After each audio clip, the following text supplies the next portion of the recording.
Magandang umaga, kabayan, kanomad, kakapihan. Ago Pedalizo po, nag-uulat mula San Francisco. Welcome po sa isa na namang pandaigdigan talakayan. It's gonna be a very exciting discussion today. So, we're gonna hop in from, with different languages. Papatagalog po tayo, English during the debate, and then sometimes Hiligaynon, and I would imagine one of the speakers speaks Ilocano. So let's just be flexible po mga kaibigan. Welcome po ha. Welcome po sa Pilipinas. It's around 10 o'clock po. Of course, sa mga friends po natin from Hong Kong, Australia, always the West Coast po, from British Columbia, Washington, Oregon, San Francisco, Los Angeles, San Diego. Ang mga friends po natin sa Canada, welcome po. And then we also have friends coming from Nevada, one of the swing states. So it's nice to have you here at makita natin yung the power of the Filipinos, and we're hoping na with all the discussions and the debate that we're gonna get something to give us a good power to decide.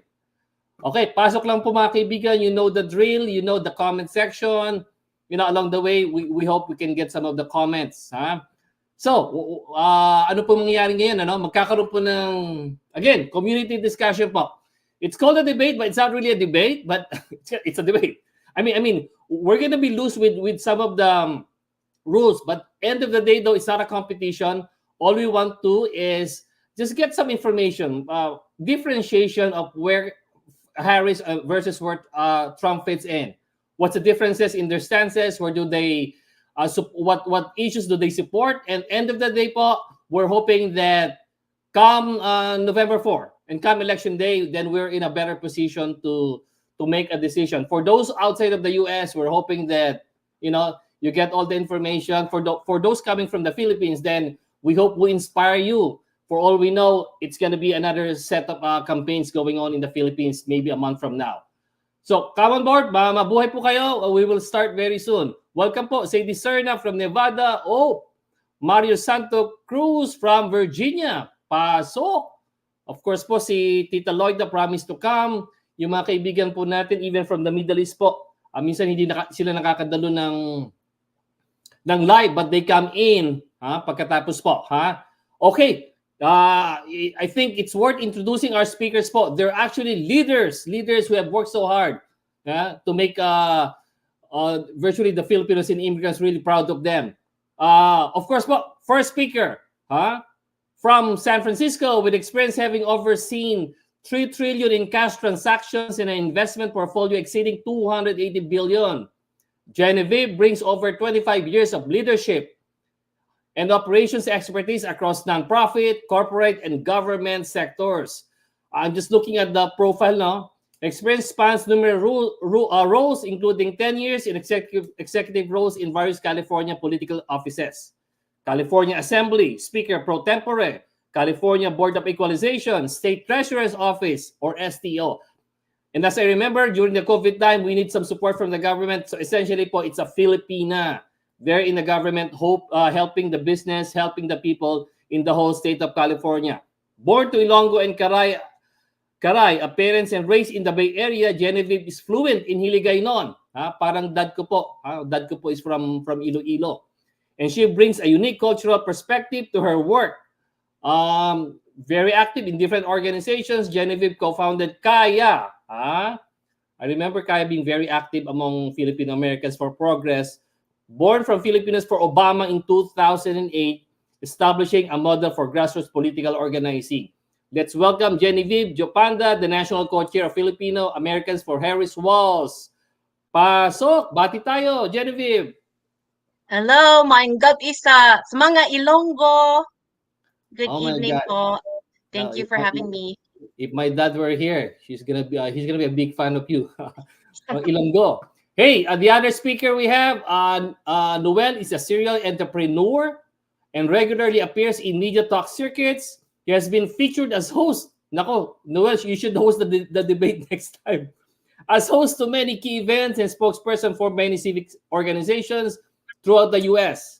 As a holder of several information technology patents, wow. He spent 10 years in technical career education and has over 30 years of industry management, technical consulting, and business leadership experience. Believe naman ako. Currently, Noel serves as the president of the NAFA, Greater Los Angeles Region, and National Vice President of Civic Affairs for the Federation of Filipino-American Chambers of Commerce. He is the founding chairman and president of Lakas America Chamber of Commerce, as well as several other Filipino chambers of commerce throughout the region, including the Filipino-American Chamber of Commerce of Greater Los Angeles. He's a proponent of ethical business ownership, international trade, and promotes equitable treatment of the workforce. Papasukin natin, Noel Omega! Hello, good evening. Magandang gabi, magandang umaga sa mga kababayan natin dyan. Naimbang ng bigat kanyayo amin, maayong buntag sa mga Kasibuano nato. Sabi ko sa inyo we're gonna speak English, Hiligaynon, Cebuano, Ilocano, everything po. This makes this discussion so unique. Okay, call out ko lang yung mga dumating, ha? Tony Aguila, pasok po. Of course, Virgilio Ocharan, Bantugang Leona, De Guzman Fernan, Violi, pasok lang po, ha? And then, for all you know the comment section, pasok lang po tayo. I think Attorney Loida, pasok na po. Okay, sige. So, as I said a while ago, simple lang po to. This is not the typical, CN or facts type of debate, It's a community discussion. Of course, there's going to be a debate. And the whole thing is, it's not a competition. Our whole intention is actually that we learn, we hear the different perspectives, and we grow as a Filipino. So we hope we inspire even the Filipinos in the Philippines. You support us in as much as we support you. Ganun na po. 3 minutes. When I ask you, the thing is, when I ask you the first question or the second one, then maximum, you're going to speak for 3 minutes. And after that, response would be on the other side. Main thing is, whoever speaks first, he speaks the last. And otherwise, we're going to play along. Sabi sa Tagalog nga, pakiramdaman. But main thing is, we're going to educate, we're going to have great conversation. Welcome, si Sir Ramon Bunag. I remember he moved to Las Vegas, Nevada. And I figured out, Ramon, you're doing door-to-door. That's I would imagine. Okay, sige, let's start now. Sabi ni Violi. Okay, start na daw. Okay, sige mga kaibigan. Okay, let's start here. Okay. Let's go. Noel, let's start sa'yo, ha? Okay. Sige, and then maximum 3 minutes. If you can do 2 minutes, okay lang 'yon. And then we're gonna have some responses from the other side. Okay. Noel, for the economy, Trump claims to have expertise in running business and the economy. The Apprentice, remember that? And yet, during his term, the economy saw millions of jobs lost and many manufacturing companies shutting down, mainly due to his mismanagement. So, question for you, Noel, is Trump capable of running the economy? Go ahead. I'm sorry, Ago, you kind of dropped out a little bit. Can you please repeat that? Can you still hear me? Okay, I hear you. I'll say it again. Okay. Nag-skip yung audio. Okay. I know you asked something about Trump and the economy. Okay, I'll say it again. Hey, Noel. Yes. Trump claims to have expertise in running businesses and the economy. And yet, during his term, the economy saw millions of jobs getting lost and many manufacturing companies shutting down, mainly due to his mismanagement. Question, is Trump capable of running the economy? Go ahead. I think I got the gist of the question, although I had some audio cut off coming in. We have to remember that during the time of President Donald Trump, then President number 45, we also saw the biggest pandemic that hit us in our generation. So that obviously generated a lot of challenges for the economy, not necessarily through his management, but because of the global situation. A lot of businesses were affected with that. there were also a lot of businesses that were forced to cease operations at that time. And so the focus at that time is to try to get the people in a healthier situation. And that was unfortunately capitalized by, at that time, the opposing political party to try to make it appear that it was Trump's fault, when in fact, he was just a victim of the circumstances that was spanning the globe. Ang ano doon, ang kailangang key takeaway doon is, were we able to try to mitigate yung issues because of the that pandemic? And I believe some of the actions that were done by the Trump administration is try to hurry up the vaccines. And indeed, the vaccine was one of the things that were made to come in on board soon thereafter. But of course, the economic impact of that one was also, unfortunately, to get a downturn because of the jobs lost. But during that time, the Trump administration actually generated a lot of jobs in the beginning. There were also a lot of businesses that were able to retool themselves to be able to manufacture in the United States. So that one got, unfortunately, stopped in its tracks because of the pandemic. And we believe that if Trump comes back into office, he will be able to take the reins back and continue where he left off and make the economical position of America great again. Thank you. Okay. Ang galing. I mean, there was an audio problem a while ago, pero nag-okay naman, Noel. So we're good. Yeah, I noticed that. Yeah. Okay. I'm gonna ask for your response, Genevieve, but particularly though, on in addition to your response though, any reaction to that point that after the incident and COVID, that there was actually a revival supposedly of jobs under Trump? Yeah, go ahead, Genevieve.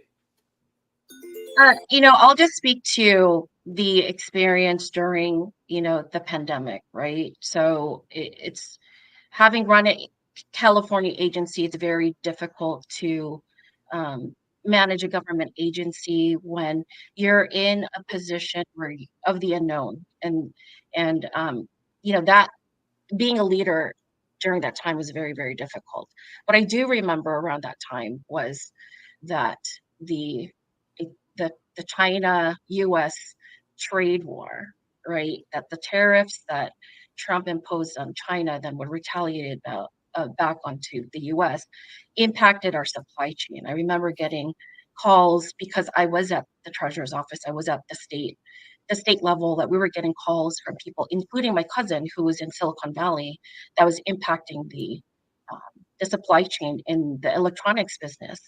And so I understand the sentiment of imposing tariffs and, basically fighting back and standing up for America in terms of bad actors, but there should also be a good plan in terms of business continuity, so that way the supply chain doesn't get impacted and then the costs then increase or are impacted towards the consumers, which is the American people. That's what I recall happened. Okay, thanks, Genevieve. I'm gonna get your response, Noel. No, pero in addition to that, Noel, you remember that, right? The tariffs, tariff war between China and the US, it really impacted. And any economist you ask, it never went right. Okay, but in addition to that, though, going back to the COVID, that 3 million jobs were lost under Trump. So how could you ever say that Trump is a good manager for the economy? Go ahead. Well, first of all, you can't pile it all on Trump because of the global situation then. Even if you look at other countries, it depends on how a particular country handled their situation. Some countries did better than others. The 3 million jobs lost were eventually all recouped. But, we also had some people that decided not to go back into the workforce anymore and just take on their savings and live their lives moving forward. But going back to the tariffs that you mentioned, see, tariff and that issue with putting extra tariff on China or other countries that were not playing ball with us. That is that's a tool that governments can use to try to normalize relations. That cannot fix things overnight. And what it is just take a look at a couple of companies that share technology. Sometimes they impose tariffs on each other, business to business, so that they can get to a more normalized state. America was just starting there, and then all of a sudden we had this COVID situation. The COVID situation took more precedence over the tariffs, but I believe that the tariffs kind of gave a wake-up call to China among all the other countries to make sure that they play ball with us. Unfortunately, Trump lost the last election cycle, so we wouldn't know how everything would have panned out unless we return him into office. That's precisely what we would like to do, so that we can determine how we can confirm or not confirm that those tariffs did eventually work, given 5 to 10 years time. Thank you, Noel. Quick comment again, because your comment on the China tariff was rebutted, though. Any last thing? Otherwise, we're gonna proceed. Genevieve. Well, I want to add to what Kuya Noel said, that I think it was a learning moment for all of us, right? I think we realized that there were some dependencies on China in terms of the supply chain, and I think Kuya Noel, having an engineering background, understands this. That I remember it was hard to rent cars, or it was hard to find cars to buy, because anything that's electrical requires chips. That's the brain to all of these electrical devices that we have. And this current administration has actually dedicated $2 billion through the CHIPS Act to help with expanding the semiconductor industry, including $500 million, where some of that's going to the Philippines. And so there's some help, coming to the Filipino people. And I think that the current administration learned from what had happened during that time. Okay, you get the last words, Noel. 30 seconds just to, reinforce your point. Nag-free si Noel. All right. Can you still hear me, Ago? I hear you. Can you hear me? Well, I can hear you, but I'm sorry, but it was a little bit choppy a while ago. I did hear about chips. I did hear about the Philippines being mentioned, but I did not get the full context of the response. No, I'm gonna give you 1 minute again to reinforce your point. Trump as being a good manager. Yes. Well, obviously, Trump is a good negotiator, and sometimes you have to play hardball. We need to be able to understand that there are certain international trade rules that need to be put in play.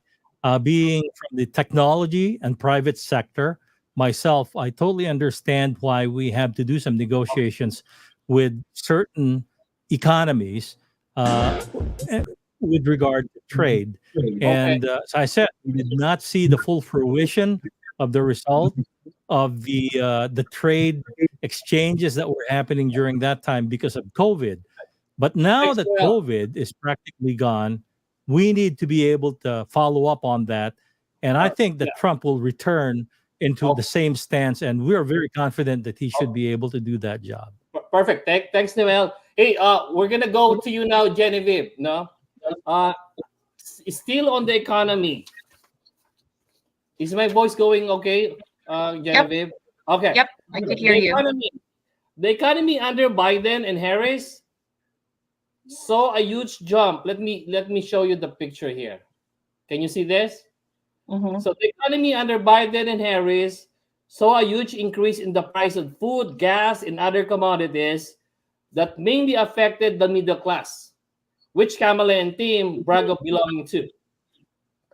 Question is, will Kamala Harris be able to control inflation and improve the economy? Go ahead. I think similar to the last question, inflation also is related to supply and demand, right? So that's why global relationships are really important when it comes to import-export and making sure that there's enough supply for demand. So if you don't have enough supply, then of course your costs go up. We saw that in the Philippines. Remember with the red onion situation? How much was it per kilo? And that was, that was their way of promoting other products. And so, what I do know about Kamala Harris is that she does have a plan to make it more affordable for the middle class. Being in the United States is very unique that we're one of the most powerful countries powerful countries in the world. Me being in California and Kamala Harris coming from California, we understand there's also luxuries that are at a cost for living in a state that has appreciated housing, but what she is determined to do, and she's committed to do, is to provide tax cuts to families who have newborn babies, which is $6,000, and then making sure that families who make less than $400,000 are not being taxed any more than they already are. So, she does have a plan. She wants to make it affordable, but in terms of inflation, again, it's similar to the question that we just had earlier, which is this balance of supply demand, our relationships with their other countries when it comes to import exports. All right. Thanks, Genevieve. So, Noel, can you respond to that? But in addition to that, for a fact that under Biden as well, you got 3 million loss with the jobs with Trump, but you got 16 million new jobs created under Biden. So, any response to Genevieve's point? 2 minutes. Well, although I apologize for the audio drop off. I think here in Southern California we're still seeing the vestiges. Oh, now it's Noel. But that's fine. We will, we're flexible. Practice time. This is just a practice, mga kaibigan. For the meantime po, shout out sa mga nanonood sa atin, ha? Jessie Narbe, Berillo Ocharan, Bantugan Leona, De Guzman Fernan. Welcome po. Heart time kay Tony. Tanungin na yung mga may nagko-comment rito. Noel. May mga Ilonggo dire. Siguro. Hindi, sagutin lang natin to, ha. Minsan may mga comment rito eh. Bakit pinapakita yung mga Trump supporters sa vlog nyo? Para kayo nag-i-invite ng leaders. Hindi po. Ano po to? This is a democratic country, no? So that means in the US po, we welcome different opinions. In much the same way that when we talk about the Philippines, we're gonna talk about BBM and opposition, DDS and opposition. We're free. Okay. Again, if you can hear me, Noel, can you hear me? Yeah, alam mo medyo choppy ng konti eh. So okay. I'll try my very best. I'll stay as long as I can stay. Sige lang. I know I was trying to explain a while ago yung question about the yung jobs at saka yung recovery and stuff like that. Can you repeat that last point so that I can respond to it? If I'm coming across okay now, no? Yeah, you're good. Sige nga, Genevieve, the last two lines that you were pointing out. Less supply coming from China and then less jobs. Yeah. So in terms of inflation, in response to that question, that it's related to our previous question about supply and demand, right? So if there's not enough supply for the demand, then obviously things will increase. And we saw that in the Philippines when there wasn't enough red onions and everyone was, I don't remember how much it was per kilo, but it was super expensive and it was hard to find. And so, and that's why I think global relations is really important, because you need to diversify your import-export and your different, I would call it, for simple terms, vendors, right? So if you have geopolitical issues with one particular country or one particular vendor, then you have, again, that business continuity. I think that running a government agency understands that you need to have diversity, so that way you have business continuity and business continues seamlessly when there's some kind of interruption. Okay. Noel, if I pick it up, no? I mean, with 16 million jobs created under Biden, they opened up the economy. They didn't have tariff war with China. Everything just went well. Kind of the opposite with Trump. So, any comment on those points? Right. Yes. Well, let me respond this way. As far as the supply chain not being fully satisfied before, we see that we also had a lot of supply chain influx problem here in America during the first half of the Biden-Harris administration. In fact, we're kind of experiencing a similar glut again right now. But right now, it's more artificial because there's now this strike that's being orchestrated by the Longshoremen Association. And that goes from all over the country because they want higher income to raise their the standard of living. So that goes back to the economic problem that was encountered during the beginning of the Biden-Harris administration. We're still seeing the trickling effect now because of the higher prices and the costs. Even with the jobs recovered, sometimes it's very difficult to catch up because prices are not just affordable. Also, during the first 18 months, we also had a big issue with ships offloading their items coming here to America. So it's not just the Philippines having the issue with the onions, but also whatever's coming into our ports here. They got the offloading problems in our ports. So that really was exacerbated along with the higher economic prices that we're paying for here. Okay, thanks, Noel. Last words, Genevieve. Again, going back to the question, having 16 million new jobs, having stabilized, and even the Fed's cutting down the rate. The question is Kamala a better choice to run the economy? Go ahead, 2 minutes. I think Kamala definitely is a better choice to run the economy versus someone who's had multiple failed businesses. So if you can't even run your businesses correctly and had multiple bankruptcies, I don't know how you could run a country and its budget. Okay, thank you. Okay, great po. Sige, batiin ko lang yung mga dumating. Si Sir Hener, Jappy, Jesse, Virgilio, Bantugon. Pasok lang po and go ahead sa mga questions mo, ha? Ano ba sinasabi ni Paulo rito? Tingnan ko nga, may mga question from Joam. The information gap that the Filipino-Americans have to reconcile is that they see themselves as white, while Trump sees them as brown axe murderers. Okay. Sige nga, quick answers lang, just 30 seconds. Do you see yourself as a white person, Genevieve? Absolutely not. Even though I was born here, I'm the first American born of immigrants. My father came here. My father came here during the fourth immigration wave as an engineer. He was a mechanical engineer, right? I don't see myself as white. I see myself as both. I'm actually dual citizen. I actually exercise my right to vote also in the Philippines.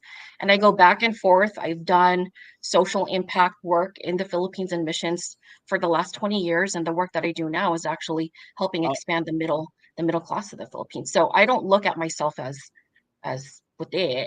I'm both. You're Ilongga, I think, actually. yeah, I'm a very proud get ako ng Ilongga. But yes. I think the comment maybe what they're saying is that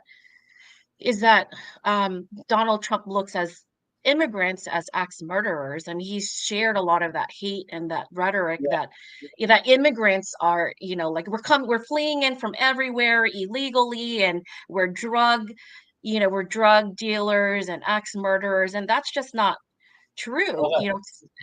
I think that there are some people in the 80s who had to come here because they had to flee for their safety, from the Philippines, to basically create a new life for themselves because their livelihood or life was in danger, and actually actively participate as citizens and paying taxes, and yeah. Thanks, Genevieve. Hey, just quickly, 30 seconds, Noel. My question rito would you consider yourself as kind of white? Well, obviously, I do not consider myself white. Okay. I do consider myself a minority. And the important thing is, let's not put in our minds that because we are not white, that we are substandard. Instead, we should be very proud that we as Filipinos and indeed even as Asians were considered one of the top rung people when it comes to work and when it comes to our industry. Okay. Hey, so Can I thank add you. to that?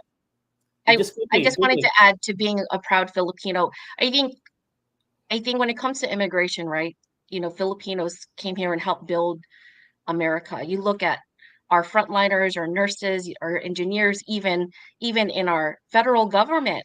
We have postal workers. If it wasn't for Filipinos, I don't think we would have had, Silicon Valley. You look at Dado Banatao, who basically developed the microchip, right? You look at all of these nurses in the 70s and 80s that came here because they had a shortage. And those were the ones that were the front lines during the pandemic and that were marginally treated because Trump basically politicized masking, and that's people could have saved their lives. 1.5 million people lost their lives, and so I just wanted to add to being proud Filipino that us being as immigrants here in the United States, how much we've helped build the economy and build America. Yeah, and we're So so proud of what we have. thank you, Kuya Noel, because I agree with you there. Salamat. Okay, I'm gonna ask you about the very controversial issue of immigration, huh? But before that, people just want to differentiate where Trump, where Harris stand on issues. So I'm gonna have some quick statements here. All I need from you is agree, yes or no lang. Do not give me reason. Okay. Ano lang to? Fast, ano lang to? Q&A. I'll start with you, Genevieve, no? Donald Trump saved the Affordable Care Act or Obamacare. Agree or disagree? Disagree. Okay. Number 2, many immigrants are criminals. Agree, disagree? Disagree. Disagree. Number 3, for Trump, climate change is a hoax. True. Agree. Okay. Same thing, Noel. Number 1, Okay. Donald Trump saved the Affordable Care Act or Obamacare. Agree, disagree? No, I think he wants to overhaul the Affordable Care Act. So okay. So your answer is agree, right? Okay. Many immigrants are criminals. Agree or disagree? Well, there are certain qualities that immigrants do bring. I disagree that all immigrants are criminals, although if we Noel. don't vet them, we might Okay. let some through that are criminals. Okay. I'm gonna have the third statement. All I need is agree or disagree. For Trump's statement, climate change is a hoax. Agree or disagree? I agree. Okay. After your answer. Okay, guys. Okay, we're gonna go now to immigration. I had Genevieve. You were the last speaker, no? Mm-hmm. Okay, Noel, I'm gonna have you. Okay, I'm gonna have you. So, I'm gonna have you. Okay, so let's look at the pictures here, right? So we're gonna be on the immigration now. So Noel, Trump in his many pronouncements and even in the Project 2025, he actually has called for a massive deportation of undocumented immigrants, and even the military will be used. Question: knowing that the Filipinos belong to these immigrant communities, do the Filipinos have the reason to vote for Trump? Go ahead, 3 minutes or less. Oh, yes, definitely.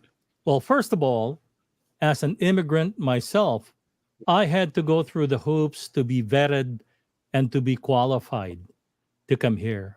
I still have many relatives that are waiting to be allowed to come here. They've been waiting 20 years. What really hurts is that we see all of these other nationalities coming in through our borders and they're not getting vetted. They're coming right across. Why don't they allow the people who are related and have been asked for to come here to come in first before we allow anybody who walks in. According to some statistics I've seen recently, there are a lot of walk-ins that hail from countries like China, countries like Venezuela, even from the Middle East. And they come in, and in the meantime, we have a lot of Filipinos that are still waiting to come here. And you know what? We were not going to be allowed to come here before unless we could prove that we are going to be financially viable before we come here. A lot of the people coming in here now, we don't do that. They just come here and they ask for political asylum. Why don't we do that as Filipinos? So as Filipinos, I don't think we have anything to worry about. I think we need to protect the viability and the possibility of good immigrants to come here. And I think Filipinos fall in that category. And I think Filipinos should not be afraid to vote for somebody like Trump. Okay. Thank you, Noel. See, I don't have a timer because you always fit in less than 3 minutes anyway. Hey, Genevieve, again, as a response, going back to my question, though, that Trump, in his many pronouncements, actually called for a massive deportation of undocumented immigrants. And you heard Noel where he stands. Any comments? Sure. I mean, even at the Republican National Convention, he had signs. Many people, he passed out signs. That's part of the Republican convention that said mass deportation to illegal immigrants. And you have to look at, when Trump talks about all of these open borders, he talks about the southern border and all these illegals coming into the United States. Maybe we wouldn't have that problem if he finished building that wall like he promised us how many years ago. Number one. Number two, I think that there are people who, for instance, in the Middle East, and there's some people in my network who helped a couple, LGBT couple, male couple from the Middle East, who are in love, and people should be in love with whoever they want to, would be killed in their country because that's not allowed. Same-sex relationships are not allowed, and they came here so that way they're able to be together and to love the person that your heart desires, and to be able to be safe to love somebody.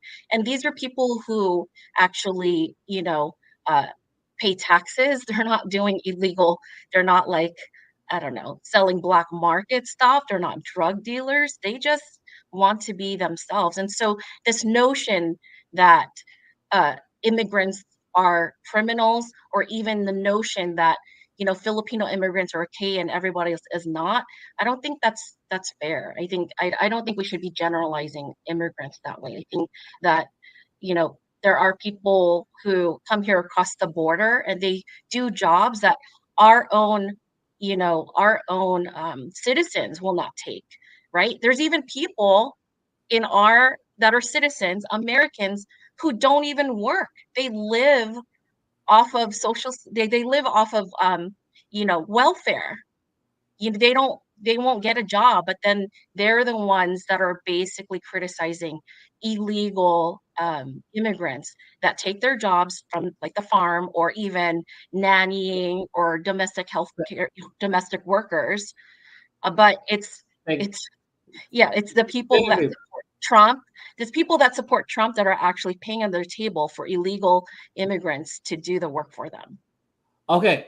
So last word on your side, Noel. Again, on the point of immigrants here, I mean, they've contributed a lot. I mean, you're in California, very productive, highly educated, and even those undocumented ones, if you look at the FBI, said even the crime rates are far less than the local here. So going back again to the question, I'm sorry, I can't hear you. Okay.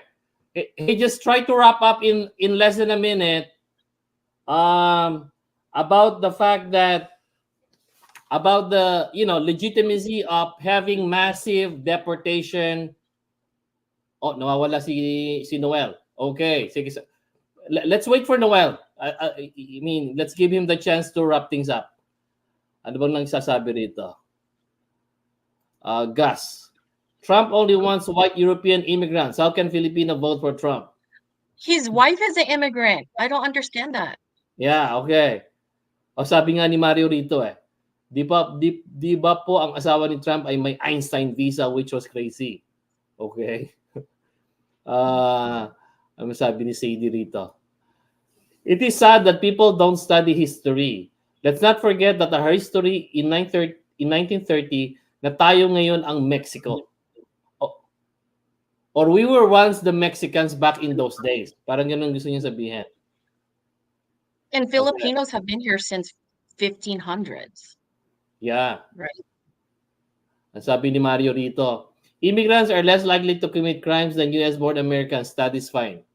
Tama naman yon. Right, because they're escaping crime in their own countries. That's crime against themselves that are harmful to their lives. So why would they jeopardize a life, that's better from where they escaped from? Ito yung sinasabi ni Tony, ha?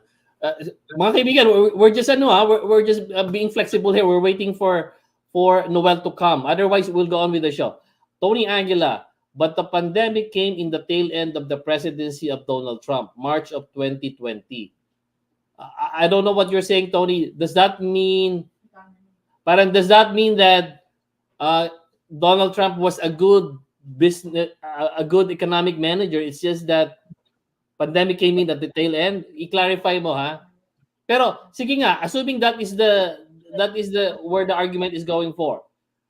If the pandemic came in at the tail end, does that give an excuse for Donald Trump? Does that make him a good economic manager? Genevieve. What can you repeat that again? If the pandemic came in at the tail end of presidency of Donald Trump, meaning parang sinasabi niya na things were going well, it's just that pandemic came in at the tail end and it just screws up everything. Was that a good excuse? The way that I interpret this is that what Kuya Noel was saying was that during the with the job losses during Trump's term, he was relating it to the pandemic, but the pandemic came in 2020, which is his last year of his term. So that's how I interpret it, Mr. Aguila's comment. Okay. Sige. Sabi niya rito. O sige, balik tayo. Well, I don't know if kung makakabalik si Noel. Okay.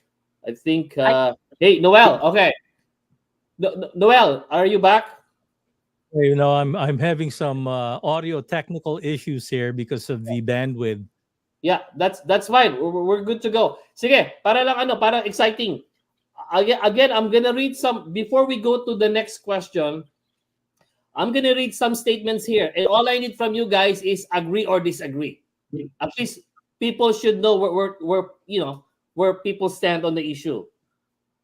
Now, okay. I'll start with you, Noel. Trump will cut Medicare and Medicaid. Do you agree or do you disagree? Okay, can you repeat that? I just heard the do you disagree or agree? Okay. Trump will cut Medicare and Medicaid. Agree or disagree?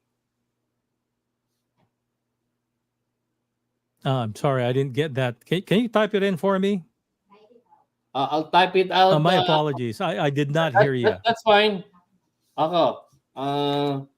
Trump will cut Medicare. I'm sorry. That's really bad. I can't. Can you read? Trump will cut Medicare. Agree, disagree? Oh no, disagree. Okay, so okay. Next one. I don't think he will cut Medicare. Okay. Next one. Can you hear me? Okay. Next one. Trump will end climate protections. Nag-free si Noel, ha? Okay. Noel, can you hear me? Raise your hand if you can hear me. Okay. No, I can see your video, but your audio is really choppy. So it must be on my end. No, I'll write it down. Can you hear me? Trump will cut climate protection. Okay. Can you read? Agree, disagree? My screen is frozen right now. Are you guys still there? We're here, we're here. Okay. Oh, okay. May challenges lang tayo mga kaibigan. Okay lang to. Can you hear me, Noel? Hindi, okay. I can't hear you. Nawawala eh, nawawala. That's fine, that's fine. Gusto mo exit ka, then balik mo ulit. Awan. Try to exit and then get in again. We'll try. While we wait, Kuya Ago, there was a question about U.S. Philippines relations and the West Philippine Sea issue Okay, that I can talk about. yeah. Actually, sige. Noel, try to exit and I then like pass that. it. I like that issue. Oh, sige. Okay. I just agree or disagree, ha? Agree or disagree lang. For West Philippine Sea, is Trump committed to defending West Philippine Sea from China? Noel, agree, disagree? I agree. So the question is Trump committed to defending West Philippine Sea from China? And your response is? Agree. Oh, I Genevieve. agree. Genevieve, is Trump committed to defending West Philippine Sea from China? Disagree. Disagree, right? Okay. So, I'll start with Genevieve first. On gun safety, do you believe in universal background check to ensure gun safety? Absolutely. I think I think this year we've had over 430. Okay, Can you hear me agree. okay? Oh, So disagree. Oh, yeah, agree. yes. Okay. Noel, the same statement. Agree, disagree? On universal background checks, Yes. there has to be some kind of background check, not necessarily universal. Okay, so you kind of disagree, right? Okay. Yes. Okay, next question now. Okay, we had Noel. No, we'll start with Genevieve now. I think you're gonna like this topic na to. Abortion, Well, Genevieve. your audio sounds good right now, so I hope it stays like this. Okay, perfect. Okay. Genevieve, on the issue of abortion, during the debate, I'm gonna show this one. During the debate, J.D. Vance argued that the right for abortion should be placed not on the shoulder of women, but on every state to decide. Right? So question is, why would you insist on abortion or the right for abortion despite the Supreme Court overturning it? Go ahead. You know, I believe, and Kamala Harris believes in the right to choose. And I want to give you a very specific example that I have seen within my network where a woman becomes pregnant and at 12 or 14 weeks then starts to bleed and then starts to miscarry and is required to have an emergency abortion to save her life, right? But in some states, that's not allowed. So then she starts to hemorrhage and she'll hemorrhage to death if this emergency procedure is not done. In Texas, where I have a friend that is an emergency doctor, was to perform the emergency procedure based on whether at that time where she's hemorrhaging, the babies have heartbeat, then the woman would be criminalized and the doctor would be criminalized, even though it's a matter of, her water already broke. There's no way to save the baby, and her life is in danger. So that's currently the situation that we have right now. I think that women should have this is a very intimate decision. It doesn't go lightly, and it shouldn't be for government or for politicians to make decisions in these situations. They should stay out of it. Okay. Thank you, Genevieve. So, response from you, Noel. The right for abortion, the right for women, and the right of women over the right of state to interfere. Any response? Yes, definitely. We have to take account also the right of the unborn. Uh, I have to preface my answer this way. I am pro-life, and many of us are pro-life, and we want to take a look at this from not the position of just the choice of the woman, but also the ability to save the life of the unborn. Now, the government should really be worried about just legislating whether or not abortion is legal or illegal. That should not be the case. But there's also the input of a medically necessary abortion in order to save the life of either the mother or the child. When it comes to that, that becomes a decision that is discussed by the physician, the doctor, and if the father is there, so the father can also give feedback about the life of the child. But to save the life of the mother is a medical necessity, then obviously an abortion is going to have to be a medical necessity. But just unfettered abortion because somebody does not want a baby, what happens to the right of the unborn? That is something that I am morally abhorred, because we need to have the ability to make sure that we also protect the right of the unborn. Okay, you got the last word, Genevieve.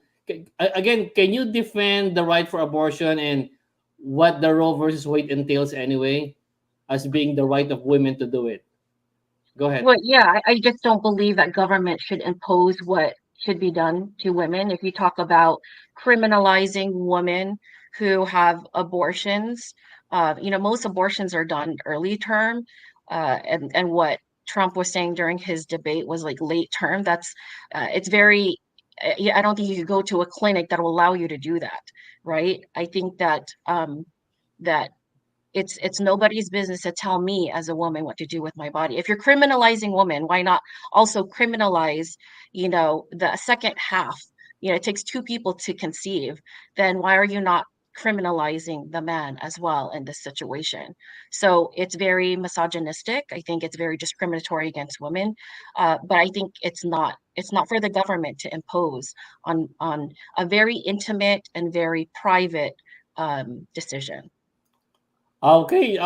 Yeah. Thank you. You know what? We hit the time, no? I mean, we had a hard stop at 1 hour, but we got it right. Siguro at this point, we're gonna conclude. Now, it's what 34 days before election, no? So I'm gonna go ahead with Noel first. Um, say your piece. Why should Filipino Americans and why should immigrants vote for Trump and Vance for the coming election? Go ahead. Well, Trump and Vance not only present an economically viable solution or value proposition, but believe it or not, they're actually not racist. Many people use that particular monologue. They call them racists. They call them anti-immigrant. Not, I mean, that couldn't be further from the truth.